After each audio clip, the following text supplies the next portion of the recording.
Drones can be literal eyes in the sky.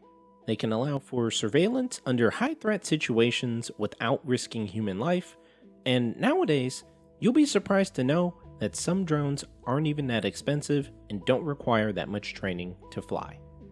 This is the Digital Prepper, and today I'm going to be talking about drones, what they can and can't do, and how they can be a valuable prep.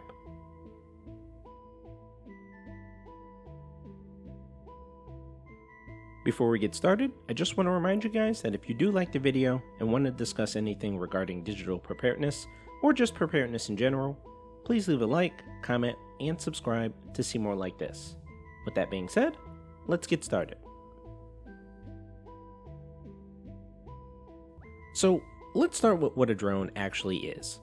Some people think that when a person says the word drone, they think of a MQ-1B Predator or an MQ-9 Reaper flying at 20,000 feet that are the same size as fighter jets that are operated remotely by Air Force pilots. Well, realistically, personal drones are small machines that are, at most, about 2 square feet big and can honestly be operated by even a small child. They can have a range of about 1,500 feet to up to 3 miles for some models. Now, when we talk about the legality of drones, it is legal for civilians to own and use drones for recreational use, at least in the United States. But there are certain restrictions that you do have to be aware of.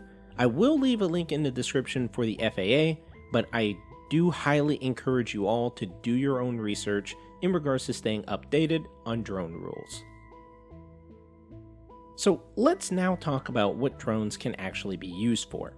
Originally, they were primarily used for photography purposes, but as a prepper, they can be used for a little bit more depending on the scenario. For example, in a crisis event, you could use a drone to increase your situational awareness and gather information in a rapid manner. During a shtf scenario, like for example a hurricane, they can be used to save lives by pinpointing injured or lost people quickly, rather than having multiple people search from the ground. On your own property, depending on how large your plot of land is, they can be used for home or neighborhood security, as the drone could show you what's out there and the drone would take the place of moving into an area on foot. Drones can also be particularly useful in urban areas during times of unrest, as it can be used to see groups of people and what they might be doing. Whether they're looting or damaging homes, you would be able to see them coming and act accordingly. Again, with the recon power of a drone, you could use them for hunting as well by being able to see how game animals might be moving or make it easier to find game trails. Now, some companies such as ProDrone have developed single rotor drones that look almost like helicopters that have a maximum flight time of an hour and can fly more than 60 miles with a maximum payload of up to 6.6 pounds. What this means is that they can also be used for communication purposes. In case your radio doesn't have the range needed to communicate with someone or another group, a drone could be used to transport messages or even small items over rough terrain from one area to another. Now that we've talked about what drones are and what they can be used for, let's get into some pros and cons of using a drone. Well, the biggest drawback of using a drone in a shtf situation is the power requirements for charging batteries, as well as the GPS signals provided by satellites. Now, most modern, more expensive drones do use GPS in order to keep them level and oriented in order to make flying easier for the user flying the drone. Now, this is not to say that you can't fly a drone without satellites. With the more better drones that you can purchase, having no GPS won't affect the flying at all, but some features like auto return home won't be able to work, so do keep that in mind. In regards to power, an alternative charging method like solar is a must-have if you want to keep your drone running. Another issue with drones is that if you aren't careful with your flying, you could give away your location. You'll want to take circular routes back and try to fly at higher altitudes to mask your location. Now, one of the more major issues is the cost. For example, DJI, one of the more popular drone manufacturers, has probably one of the best beginner drones out there, the Mavic Mini 2, which is $449. Now this is more than most people would want to spend on a prep item, and you can get drones that are cheaper. However, you might be sacrificing quality as well as not having the features that you might want in a drone. Finally, I do want to talk about the legality of flying drones. Now obviously in an shtf scenario, rules can probably be bent as long as you're not harming people. However, in the US, the FAA has some tips I do feel I should share to people interested in flying drones. Now first, you will have to register your drone with the FAA if it weighs more than 0.55 pounds. This does cost a small amount, which I believe is about $5 per drone in the United States.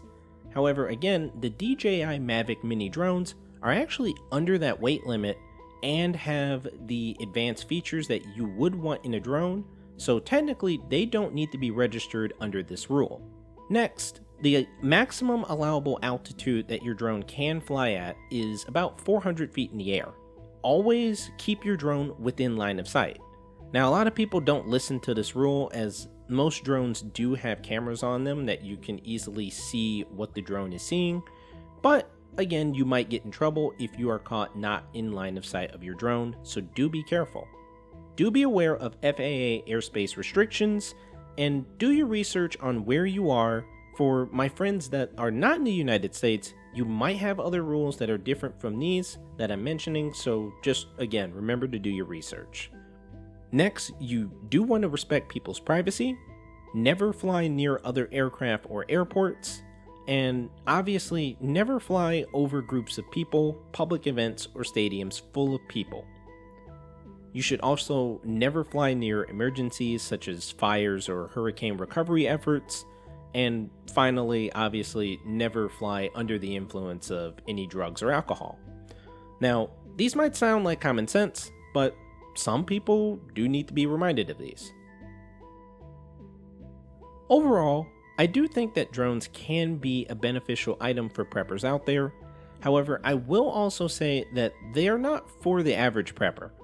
I wouldn't even recommend getting a drone unless you are in the beginning or more advanced stages of prepping, like food, water, utilities, and alternative power sources, food processing equipment, possible bug out locations, etc. Those come first. I do hope that this did help you think about drones in a more better manner, as you can use them to do awesome things like getting awesome photos and video, as well as keeping yourself and others protected. If you liked the video, go ahead and give it a like and subscribe to get more videos like this that will help you with your digital preparedness. If you have any ideas for more videos, or just want to share your experiences with prepping, please leave a comment down below. Stay safe, stay prepared, more digital prepping to come.